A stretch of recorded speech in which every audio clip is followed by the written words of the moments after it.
నమస్కారం. ముందుగా అందరికీ ఓమీట్ నుండి వసంత పంచమి పండుగ శుభాకాంక్షలు.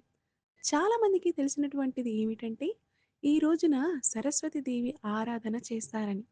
కానీ మనకి వ్రత చూడామణి, అలాగే చతుర్వర్గ చింతామణి అన్న గ్రంథం ప్రమాణాన్ని అనుసరించి, ఈ రోజున విష్ణుమూర్తిని పూజించాలని మనకి శాస్త్రం చెప్పబడుతుంది. ఇంక చెప్పాలి అంటే, ఇక్కడ సరస్వతి అమ్మవారు జన్మించిన వంటి రోజు ఈ వసంత పంచమి.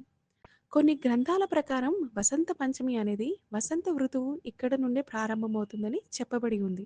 అందుకే గమనించండి, సంక్రాంతి తర్వాత ఈ ఆకులన్నీ రాలిపోతూ ఉంటాయి. ఈ పంచమి తిథి నుండి కొత్త చిగురు వస్తుంటాయి. ప్రకృతి చాలా ఆహ్లాదకరంగా కనిపిస్తూ ఉంటుంది. ఈ వసంత పంచమి రోజే పిల్లలు సరస్వతి పూజ చేయడం, అక్షరాభ్యాసం చేయడం వంటివి జరుగుతుంటాయి. ఎందుకంటే సాక్షాత్తు ఆ అమ్మవారి ఆశీస్సులు మనకు అందుతాయని భావిస్తారు.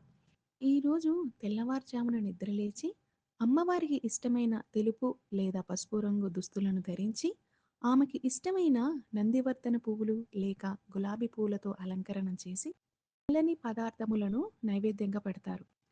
అలాగే చిన్న పిల్లలు లేక చదువుకుంటున్న వాళ్ళు ఓం వాగేశ్వర్యై చ విద్మహే బ్రహ్మపత్ని చ ధీమహి తన్నో వాణీః ప్రచోదయాత్ ఈ మంత్రాన్ని 108 సార్లు కానీ, 1008 సార్లు చేస్తే మంచిది అని మన పూర్వీకులు చెప్పారు. సో, ఇదండి వసంత పంచమి ప్రత్యేకత. మా ఓమిడ్ పాడ్‌కాస్ట్ నుండి తెలుసుకున్నందుకు చాలా ఆనందంగా ఉంది. Till then stay tuned to Omid podcast signing of.